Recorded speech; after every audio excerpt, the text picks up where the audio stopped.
ஒரு மகிழ்ச்சியான செய்தி. இதயம் நல்லெண்ணெயின் விலை லிட்டருக்கு ரூபாய் 105 குறைஞ்சிருக்கு. செப்டம்பர் 2023ல 1 லிட்டர் இதயம் நல்லெண்ணெயின் அதிகபட்ச விலை ரூபாய் 503. ஆனா இப்ப 1 லிட்டர் இதயம் நல்லெண்ணெயின் விலை ரூபாய் 398 மட்டும்தான் தமிழ்நாட்டுல. அப்ப இனிமே எல்லாரும் இதயம் நல்லெண்ணெய் வாங்கலாம் இல்ல? கருணாநிதி யார், எம்ஜிஆர் என்பது இந்த மக்களுக்கு நன்றாக தெரியும்.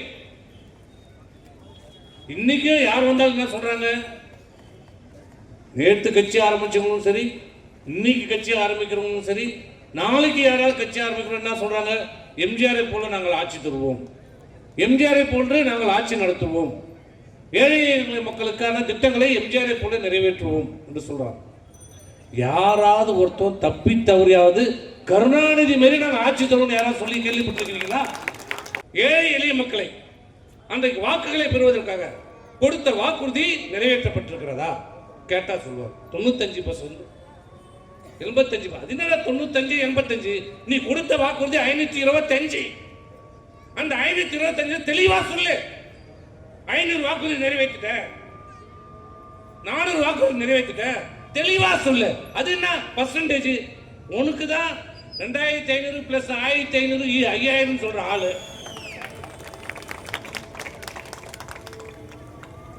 2500 பிளஸ் 1500 நான் சொன்ன அந்த 5000 கொடுத்துருங்க. ஏன் கொடுக்க கூடாதா? யாரு இவரு? இப்படிப்பட்ட முதலமைச்சரை நாம் பெற்றிருக்கிறோம். இந்த 3 ஆண்டு காலத்திலே என்ன செய்திருக்கிறார்கள் தயவு செய்து சிந்தித்து பார்க்கணும். விக்கிரவாண்டியிலே 5 வயது சிறுமி பள்ளியிலே அந்த செப்டி டேங்க்ல விழுந்து இறந்ததாக சொல்லுகிறார்கள். இப்போது சந்தேகம் கிளப்புகிறார்கள். நான் என்ன கேட்கிறேன், அந்த பள்ளி முழுக்க முழுக்க மிகப்பெரிய பள்ளி, நல்லா கட்டியிருக்கிறாங்க, எல்லாம் நல்லா கான்கிரீட்டாக கட்டியிருக்காங்க. ஆனால் செப்டிக் டேங்க் மட்டும் தகுடு போட்டு மூடியிருக்காங்களா? என்ன யாரை ஏமாற்றுறீங்க? வேக வேகமாக அந்த வழக்கு முடிக்கப்படுகிறது. பொதுவாக ஒரு பிட் பாக்கெட் அடிக்கிறவங்க வந்து 75 கேஸ்லேருந்து 302 கொலை வழக்கிலிருந்து கைது பண்ணால் நீதிபதி கொண்டு போய் அரெஸ்ட் காட்டினாங்கன்னா 14 நாள் பண்ணுவாங்க. இதுதான் நான் 35 வருஷம் ஆச்சு நான் வக்கீல் தொழிலுக்கு வந்து 35 வருஷம் ஆச்சு. நான் கேள்விப்பட்டு இதுவரை ஒரு கைதியை ரிமாண்ட் பண்ணாங்கன்னா 14 நாள் கொடுப்பாங்க. ஆனால் இதுதான் அதிசயத்திலும் அதிசயம், நீங்க பார்த்துடாத அதிசயம், இந்த திராவிட மாற்றத்தினுடைய அதிசயம். 7 நாளோ 8 நாளோ தான் ரிமாண்ட் கொடுக்குறாங்க. 7 நாள். அந்த சம்பந்தப்பட்ட கைது செய்யப்பட்டவர்கள் என்ன சிறைக்கு போனாங்களா? இல்லை. 5 வயது சிறுமி இறந்திருக்கிறாங்க. கைது செய்யப்பட்டவர்கள் சொகுசாக மருத்துவமனையில் அனுமதிக்கப்படுகிறார்கள். 10வது நாள் எல்லாம் பெயிலில் விட்டாங்க. இதுதான் திராவிட மாடல் ஆட்சி. பெண்களுக்கு பாதுகாப்பில்லை, பெண் பிள்ளைகளுக்கு பாதுகாப்பில்லை, மாணவ மாணவிகளுக்கு பாதுகாப்பில்லை. சமூக நீதி என்று பேசிக்கொண்டு இன்றைக்கு ஒரு குடும்பம் வாழ்வதற்காக இன்றைக்கு ஆட்சி நடைபெற்றுக் கொண்டிருக்கிறது. இதெல்லாம் திசை திருப்ப, இதெல்லாம் கேட்டா சம்பந்தம் இல்லாத பேசுவாங்க, வேற ஏதாவது பேசி திசை திருப்போம்.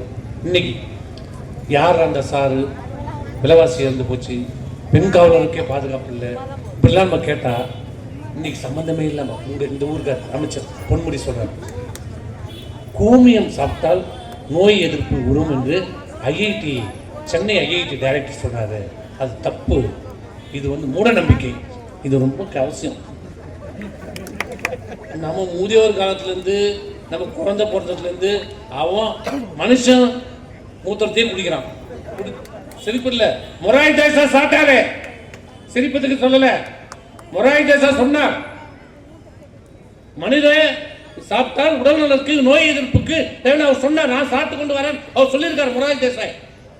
இது இன்னும் புதுசாக இவர் கண்டுபிடிச்சாரா? பொன்முடி இன்னைக்கு தான் கண்டுபிடிச்சிக்கிறான் கோமியம் சாப்பிட்டதை பற்றி. இது காலகாலமாக நம்மளுக்கு எல்லாம் தெரியும். நம்மளும் விசேஷத்தில் வீட்டில் கோயிலில் போனால் அந்த மாட்டு கோமிட்டு எங்கள் கோயிலில் பார்த்தோம்னா மாட்டு கோமிட்டு நம்மளுக்கு வச்சு போடுவோம். பண்ணுமா பண்ண மாட்டோமா? பண்ணியிருக்கிறோமா இல்லையா? இன்னும் பொன்முடி தான் நீ புதுசாக கண்டுபிடிச்சிக்கிற. கோமியம் சாப்பிடுவது மூடத்தனம். இது தேவையா? எனக்கு தசைப்படுது, மக்களை தசைப்படுவது. அதுக்கு ஒரு 4 டிவி இருக்கிறாங்க. உடனே அதுக்கு இன்னும் 4 பேர் இன்னும் விவாதம் ஓடிட்டு மணி 8-9 தானே. தந்தி டிவியில் ஓடும், புதிய தலைமுறையில் ஓடும். 4 பேர் கோமியம் சாப்பிட்டா நல்லா இருக்குமா? எப்படி காலையில் சாப்பிடலாமா கோமியம்? இல்லை சாயந்தரம் சாப்பிட்டா கோமியம் வருமா? இல்லை கோமியம் சாப்பிட்டா உடனே பேதி ஆகுமா? இப்படி இவங்கெல்லாம் பேசுவாங்க. இல்லை இல்லை, அந்த கோமியத்தை சுட வச்சு சாப்பிடணும், அப்படியே சாப்பிடக்கூடாது. இது இவங்க இதுக்கு ஒரு 4 பேர், அதுக்கு ஒரு 4 பேர் இருக்கிறாங்க. ஊரில் 4 பேர்னு சொன்னாங்க பாரு, அந்த 4 பேர் தான். இந்த டிவியில் டெய்லி பார்க்க பாரு, ஊருக்கு 4 பேர் இருந்தால் போதுங்க. அந்த 4 பேர் அவங்க தான்.